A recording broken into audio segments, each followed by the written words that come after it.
Welcome to another episode of At the Gridiron. We are actually at the Gridiron here It's at right back AT&T there. Stadium. It's wild. Here with my well-dressed co-host, Hunter Cooke. He's got the crying Jordan on, and we're ready for some football today. So what were some of the things that we saw yesterday?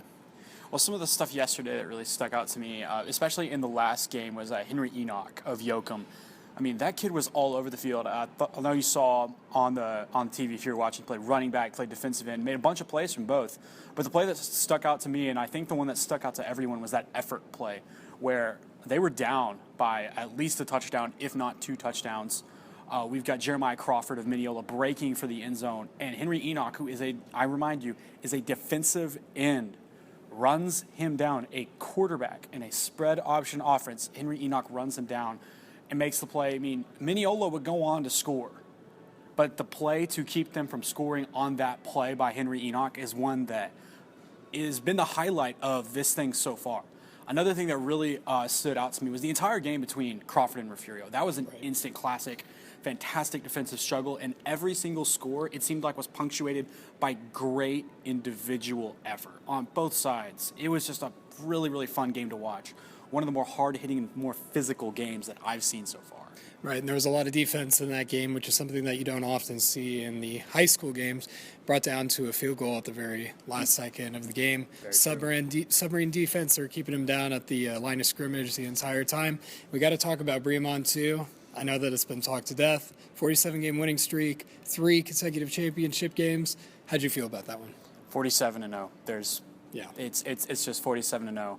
Not much more needs to be said. You could write an article and just put 47-0 300 times, and I think it would get the point across better than any amount of hyperbole would. It's non-hyperbolic at this point.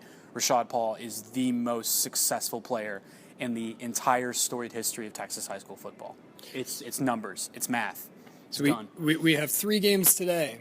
Which one, after 4 games yesterday, which was intense to get through, but we got through it, so we got 2 more days of championship football. What are you looking forward to the most today? I think the closest matchup of today is going to be Abilene Wiley and Carthage. Now, Abilene Wiley has a very, very tough defense and runs the ball effectively.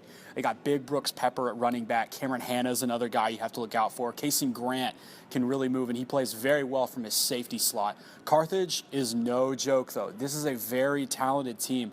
It is a 4A match, and some may look at this and think, oh man, there's not going to be any talent on the field. There's not going to be any speed in the field. These are smaller schools. There is some serious skill in this one.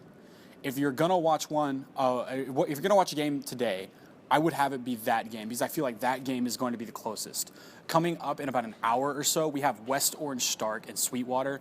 West Orange Stark is in the middle of another historic run. This might be the best pound-for-pound defense in the state this year. It's not even a debate at this point. It is the best pound-for-pound defense in the state. They're gunning for a historic spot to where we have to start talking about this West Orange Stark defense as one of the best units of all time. They're that good. 8 shutouts already this year. They will have the exact same amount of shutouts as times people have scored points on them. That's a pretty incredible statistic in of itself.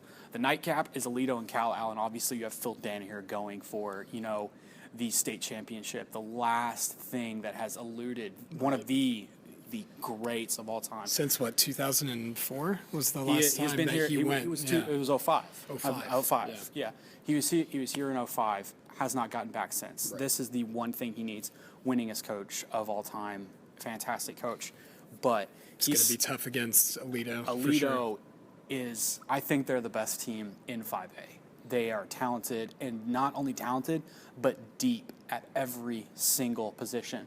The ability of Aledo to rotate especially at the running back position, is what I think puts them over the top. I think a theme that we've seen in these state championships is that the deeper team, the team that is able to wear down the other, is the one that pulls it out, with the exception of Yoakum. I know Yoakum used a lot of those multiple backs. They used a bunch of other people besides Henry Enoch, but they were the only team without multiple running backs that was not able to pull that off. I feel like Aledo, with all of those running backs, will eventually wear on anyone, even a team as physical and as tough as Cal Allen. I think that'll be a physical game, but I think Aledo takes that one. You can already hear the crowd behind us. They're already gathering about an hour before the game, so I guess let's get back to it. We'll see you tomorrow.